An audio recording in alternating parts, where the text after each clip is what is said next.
Oke, halo semuanya. Selamat siang. Udah pada hadir ya. Ini share screen-nya udah kelihatan belum, teman-teman? Ya, suaraku juga kedengar jelas. Oke, baiklah kalau gitu. Mari kita mulai di sesi siang ini.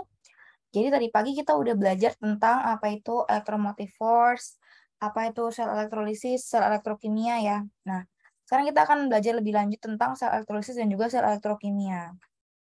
Nah, mungkin ini sebenarnya PPT-nya udah aku kasih ya di Edunaf. Jadi kan bisa baca aja ini yang PPT yang ini nih.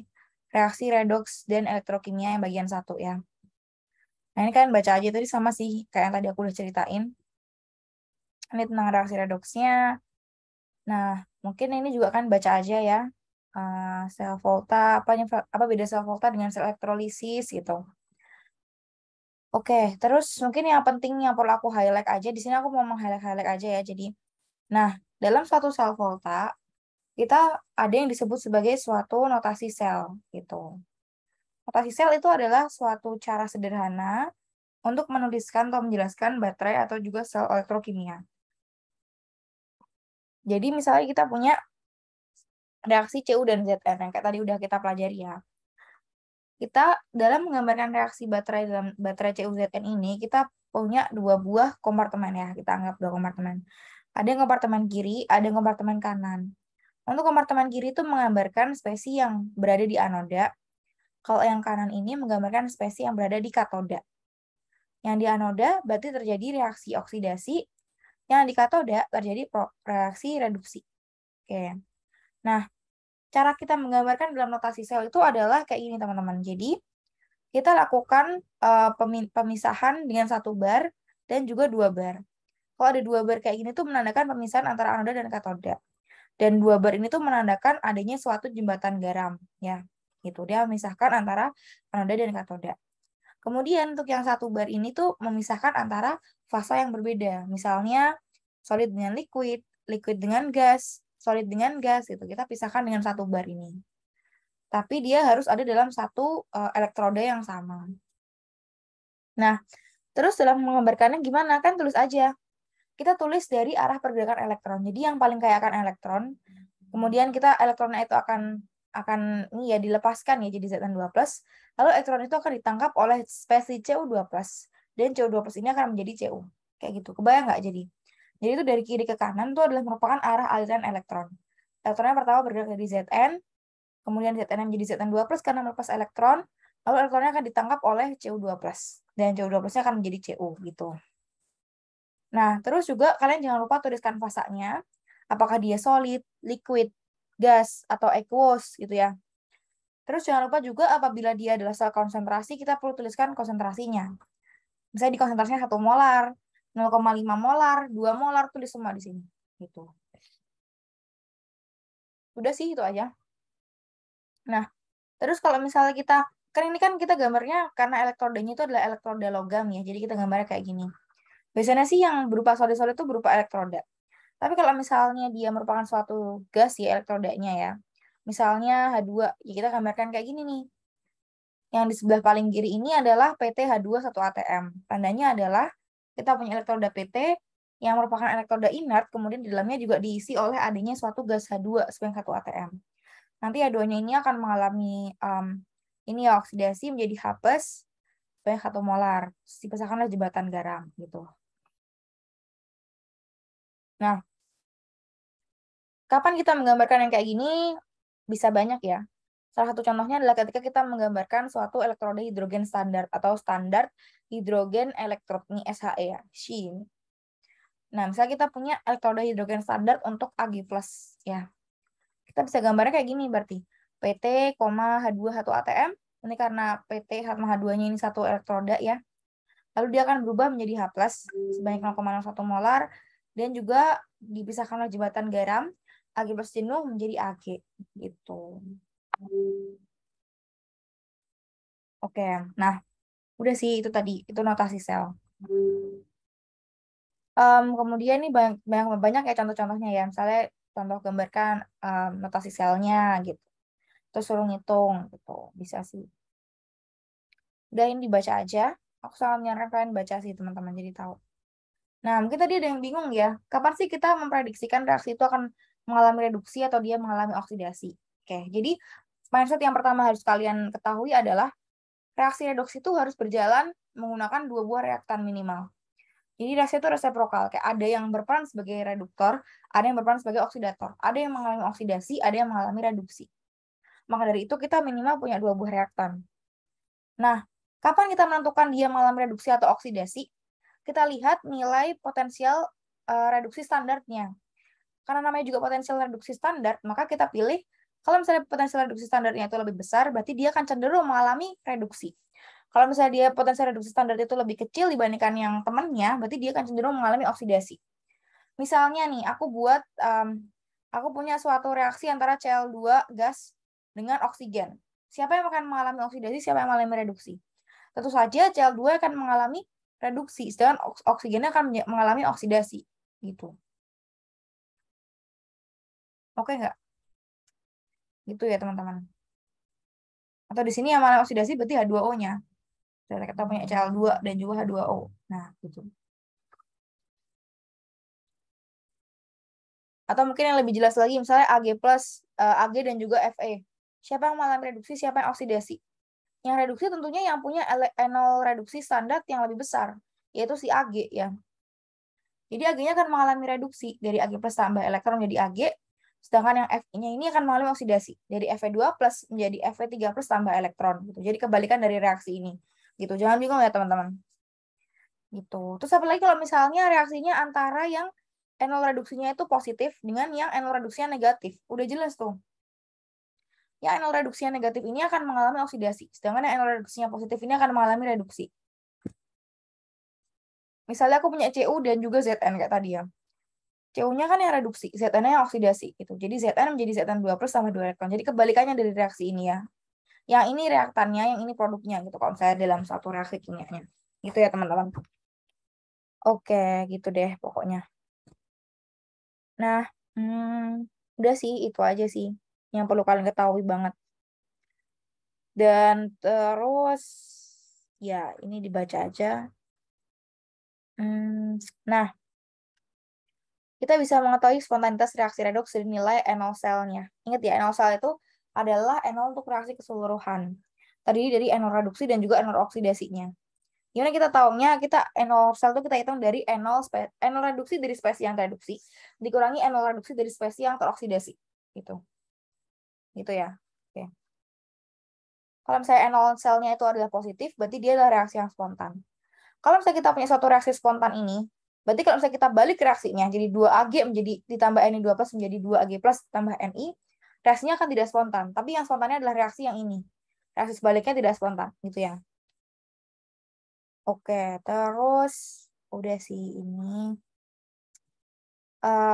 Dah, itu tentang elektrokimia.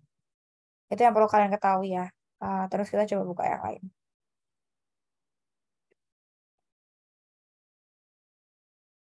Ini kita bisa juga menghitung berapa massa suatu logam atau suatu itu ya zat yang mengendap gitu dari suatu reaksi elektrolisis gitu. Nah, terus ini kita mengkaitkan dengan delta G. Kalau misalnya kita udah berkaitan sama delta G atau besaran termodinamika, kita bisa mengarah pada pengaruhnya terhadap kesetimbangan ya teman-teman. Gitu. Kan kita udah belajar ya tadi ya. Pada kondisi standar, ingat ya, kondisi standar itu ditandakan dengan ada gambar bulatan 0 di atas ini, di atas simbolnya. Nih, pada kondisi standar itu dan juga pada saat kesetimbangan ya, itu kita bisa tulis bahwa min RT ln K sama dengan minus NF enol sel. Jadi bisa punya hubungan antara enol sel atau EMF sel dengan kesetimbangan. Jadi kita bisa, kalau misalnya kita punya reaksi kesetimbangan, kita bisa hitung nilai enol selnya. Gitu. Dan kenapa nih kayak begini? Karena sistem itu akan mencari kesetimbangan bila delta G-nya sama dengan 0 gitu ya. Itu. Terus kalau misalnya dia tidak kesetimbangan, berarti dia punya nilai E, bukan N0, tapi punya nilai E atau EMF pada saat reaksinya belum mencapai kesetimbangan. Gitu. Dimana E-nya ini akan sama dengan N0 minus RT per NF ya, ln Q. Gitu. Di sini RT per NF-nya kok udah dikasih jadi 0,0592, karena kan R itu suatu konstanta. F juga konstanta kan. Temperatur juga kalau misalnya pada 25 derajat Celcius berarti ya kita bisa nggak konstanta gitu. Jadi dia dikonstantain makanya dihitung 0,0592 dibagi N. Jadi mau elektronnya langsung baru kita masukin aja gitu. Tapi RT sama F-nya udah masuk jadi angka kayak gini. Gitu. Jadi kalau misalnya kalian temperaturnya bukan 298, jangan pakai rumus ini. Masukin aja min RT per NF lan Q. Tadi udah aku kasih tahu ya. N0 sama dengan sama dengan N0 min RT per NF lan Q. Gitu. Ini sih, ini contohnya misalnya. Hitung delta G dari reaksi pada suhu 25 derajat Celcius. Udah diketahui N0 selnya, tinggal kita masukin aja ke delta G0 sama dengan minus NF N0 sel. N-nya 2, F-nya 96500, N0 selnya adalah 0,320 Joule per kolom. Kan kalau 1 volt tuh 1 Joule per kolom kan. Jadi di sini 0,32 Joule per kolom.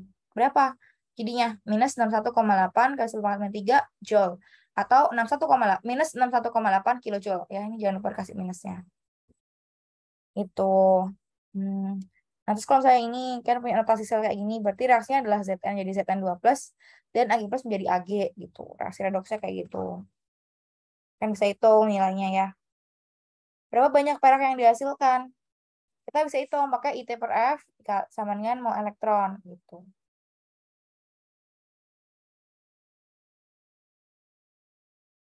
Nah, terus kita juga bisa menentukan nilai Kc. Nah, kita lihat soal nomor 7. Mana soal nomor 7? Nah, ini kita punya reaksi ini. NiO2 tambah 2Cl minus tambah 4H plus menjadi Cl2 tambah NiO2 plus tambah 22O. N0 selnya 0,32 volt. Nah, pada 25 derajat Celcius. Pertanyaannya sekarang adalah tentukan nilai Kc reaksi tersebut. Gimana nilai Kc-nya? Tinggal masukin aja. N0 sel sama dengan RT per NF ln K. Nah, ini cara cepatnya ya. Jadi bisa juga kan pakai ini nih. N0 sel sama dengan 0,0592 per N dikali log K. Ini bisa juga kayak gini. Tapi ini cara cepat pakai aja RT per NF. R-nya adalah tetapan ini ya. Joule per mol K jadi 8,314. Terus T-nya tuh pakai Kelvin, F-nya 96500. Nah, kita bisa tahu nilai Kc-nya gitu. Udah sih. Nah, terus ini pokoknya intinya kalau misalnya kita punya nilai delta G itu berhubungan dengan spontanitas reaksi. Kalau delta G-nya negatif, reaksinya spontan. Kalau delta G-nya 0 berarti kesetimbangan. Kalau misalnya delta G-nya positif berarti reaksinya itu adalah non spontan atau yang reaksi spontan adalah reaksi kebalikannya gitu. Nah, kapan sih kita bilang reaksi spontan? Biasanya kalau saya ketika Q-nya itu lebih kecil dibanding K. Terus juga kapan kesetimbangan ketika Q-nya sama dengan K. Kapan reaksi tidak spontan ketika Q lebih besar daripada K. Gitu. Terus NO-nya gimana? Reaksi spontan biasanya NO selnya ada positif, kesetimbangan SL-nya adalah 0, dan kebalikannya itu dia SL-nya negatif. Gitu. Nah, ini dia. Sel volta ini dapat berfungsi hingga S sama dengan 0, yaitu dicapai pada titik kesetimbangan. Titik di mana S sama dengan 0 ditentukan oleh konsentrasi spesies yang terlibat. Persamaan Nernst berhubungan dengan EMF dan konsentrasi menggunakan ini. Delta G, ya, pada keadaan apapun sama dengan delta G0 pada keadaan setimbang dan juga standar, ditambah RT dan Q. Nah, Q-nya itu kosi reaksi ya, jadi K pada saat belum kesetimbangan. Dan maka dari itu kalau kita substitusi, jadinya NFE sama dengan NFE0 plus RT dan Q. Itu. Dan kita bisa memodifikasi tadi persamaannya. Jadi, E sama dengan N0 ditambah RT per NF dan Q. Gitu. Atau N0 dikali 0,0592 per N dikali log Q. Gitu. Oke. Nah, ini ya kurang lebih ini. Nih, E sama dengan N0 tambah RT per NF dan ini. Berarti spesi pada yang produknya dibagi spesi reaktannya. Dan Q-nya. Ya, R-nya adalah tetapan gas yang 8,314. F-nya konstanta Faraday 96500. N-nya mol elektron. T-nya temperatur ya. Nah, ini aktivitas untuk nilai Q-nya. Yang E-nya adalah potensial sel. N adalah potensial sel standar. Gitu. Udah sih. Nah, kita juga bisa hitungnya kayak gini nih. Kalau saya kita balik jadinya minus. Nah, ini. Konsentrasi B pangkat B di konsentrasi A pangkat A. Nah, contoh reaksi ini. Tentukan potensial elektrode indikator PT bila dicelupkan dalam larutan yang mengandung SN4 plus 0,1 molar, SN2 plus 0,01 molar. Kita tahu bahwa nilai NO cell dari SN2 plus tambah 2 elektron menjadi maaf ya, ini maksudnya harusnya SN4 plus ya, SN4 plus tambah 2 elektron jadi SN2 plus adalah 0,15 volt. Berapa nih E cell-nya kalau saya konsentrasinya kayak gini gitu. Kan nilai NO ini harus pada konsentrasi 1 molar 1 molar. Nah, kalau misalnya dia konsentrasinya kita ubah, berarti harusnya dia akan berubah nilai E cell-nya ya. Gitu. Ini adalah kita sebut sebagai suatu ini ya, elektroda konsentrasi atau ini ya, sel konsentrasi. Jadi konsentrasinya beda, kita ubah konsentrasi aja. Jadi E-nya sama dengan N0 0,15 minus ini RT per NF ya, N-nya 2 ya, mau elektronnya sekali log ini konsentrasi yang SN2 plus dibagi konsentrasi yang SN4 plus atau 0,01 dibagi 0,1. Berarti E-cell-nya pada saat konsentrasinya beda kayak gini, tidak 1 molar adalah 0,18 volt gitu. Contoh lain. Tentukan potensial elektroda indikator PT bila dicelupkan dalam larutan yang mengandung 0,05 molar dikromat dan juga 1,5 molar Cr3+, dan pH-nya 0. Jadi larutannya asam ya. Oke, nah pH-nya 0 berarti konsentrasi A+-nya berapa? 1 molar ya. Kok pH-nya 0? Tuh. Diketahui reaksi ini NO cell-nya adalah 1,36 volt.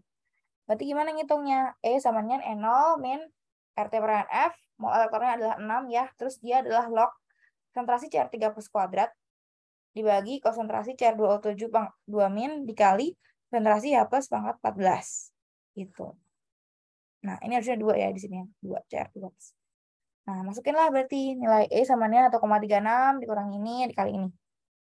1,5 kuadrat dibagi 0,05 kali 1 pangkat 14 sama dengan 1,31 volt gitu. Gampang ya? Hitungnya dimasukin aja ke kesamaan ini. Oke, nah ini diminta harga esal dari notasi kimia ini. Ya udah masukin aja, berarti di sini yang mengalami oksidasi adalah Pb, reduksinya adalah SN2+. Gitu. Ini ada N0-nya ya, minus 0,125 volt untuk Pb dan minus 0,136 volt untuk Sn. Nah, berapa potensial selnya? Kita bisa hitung nih. Pertama potensial sel dulu untuk yang Pb-nya.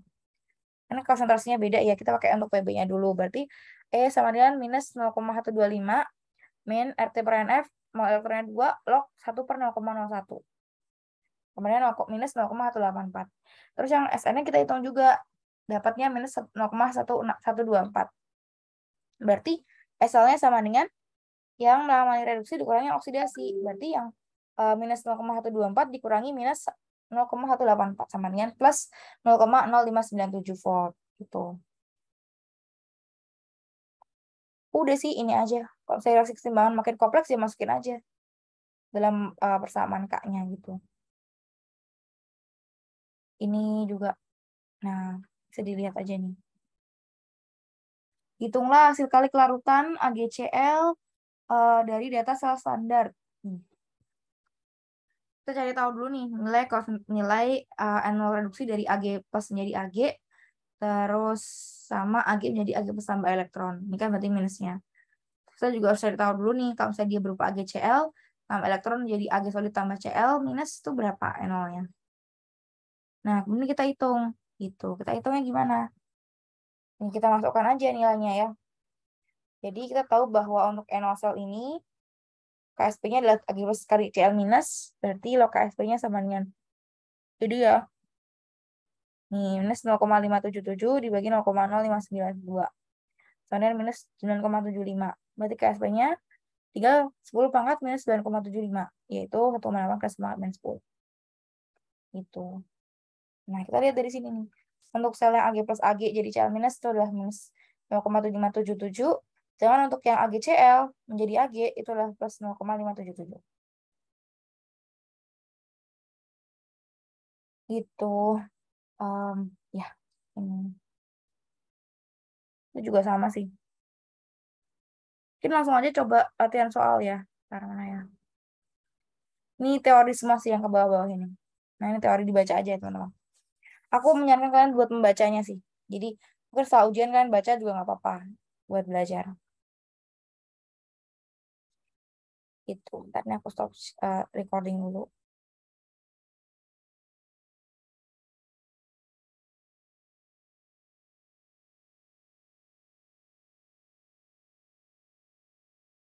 Oke, contoh soal lagi ya. Contoh soal lagi. Hmm,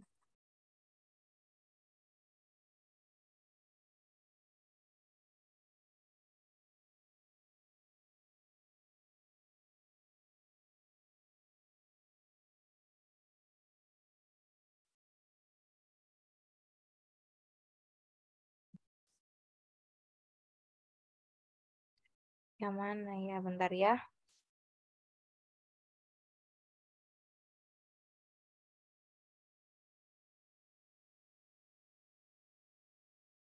Oke, sekarang kita balik ya.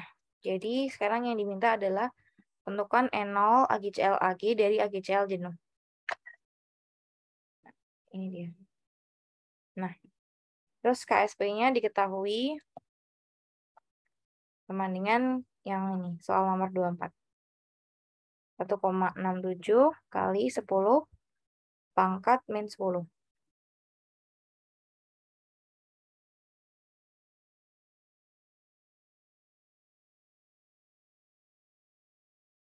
Nih, udah silahkan.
Udah pada bener tuh.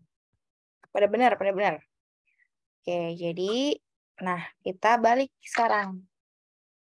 Kita tahu nilai KSP-nya, kita mau ngitung SL-nya. Nah, pada larutan jenuh AgCl, kan kita tahu kalau larutan jenuh, berarti konsentrasi Ag plus sama konsentrasi Cl minus sama dengan S-nya atau kelarutannya ya. Berarti kita bisa tulis KSP sama dengan konsentrasi Ag plus dari konsentrasi Cl minus. Atau karena sama-sama, jadi bisa kita tulis Cl minus sama dengan akar dari KSP. Oke, ini yang pertama. Nah, terus kita tinggal masukkan aja ke persamaan Nernst. Jadi, E sama dengan E0 min RT per NF dan konsentrasi Cl minus. Gitu kan kita mau taunya E0 dari AgCl Ag kan. Jadi kan AgCl Ag kan kayak gini ya. AgCl jadi Ag berarti sama Cl minus doang. Jadi reaksinya adalah konsentrasi Cl minus aja. Per 1. Karena AgCl kan 1. Ya udah masukkan. Berarti E0-nya mengikuti yang ini ya. 0,222 minus RT per NF, R-nya 8,314, T-nya 298, mol elektronnya 1 ya, F-nya 96500, dan Q. Q-nya adalah Cl minus pada saat kondisi jenuh tadi ya. Akar KSP, berarti akar 1,67 kali 10 pangkat minus 10 per 1. Gitu kan. Jadi deh jawabannya 0,511. Ya pada benar tuh jawabannya. Oke, gitu. Bisa? Bisa ya? Bisa nggak? Bisa kan? Oke. Satu soal lagi sebelum kalian ujian. Ini soal elektrolisis. Tapi mungkin agak sedikit challenging karena ini akan kita soal elektrolisis tapi kita akan menghitung luas permukaan. Oke, ini soal berikutnya. Nomor berapa tadi berarti? Nomor 26. Nomor 26. Oke, yang tadi ada pertanyaan nggak untuk yang menghitung KSP? Soal nomor 25, nomor 24. Ada pertanyaan nggak teman-teman? Bisa ya? Bisa kan? Jangan bingung aja lah pokoknya sama konsepnya. Gitu. Kita lanjut ke nomor 26. Logam emas disepuh ke elektroda plat dengan cara elektrolisis larutan AuCl3. Jika air AU-nya 197 gram per mol dan platnya sangat tipis dengan tuas total permukaannya sama dengan 4 cm persegi bolak-balik dan densitas dari AU 19,32 gram per cm kubik, tentukan ketebalan lapisan emas di plat setelah elektrolisis 2 jam dengan arus 1,5 ampere. Oke, coba aja. Coba aja ya, kita coba dulu nih. Kita punya massa, kita punya densitas, kita punya luas permukaan. Bisa ngitung kan berarti volumenya. Nah, gitu. Oke, silahkan.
Oke, beragam ya jawabannya ya. Oke, beragam nih jawabannya. Mari kita lihat caranya. Sebentar.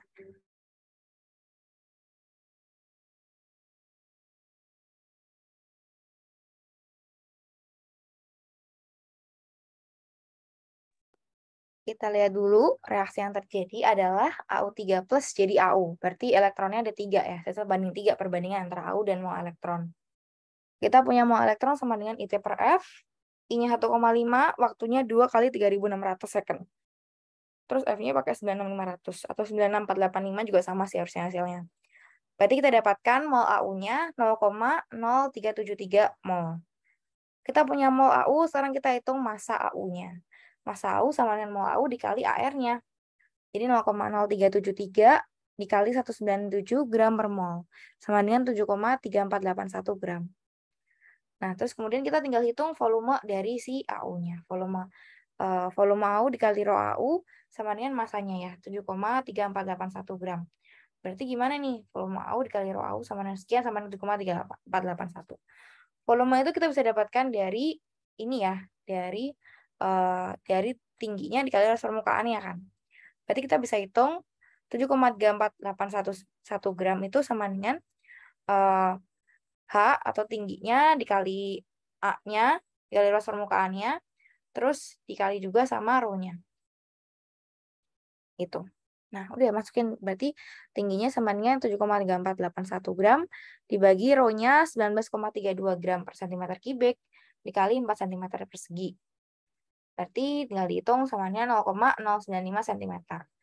Gitu. Atau kalau mau diubah ke milimeter jadi 0,95 mm gitu. Oke.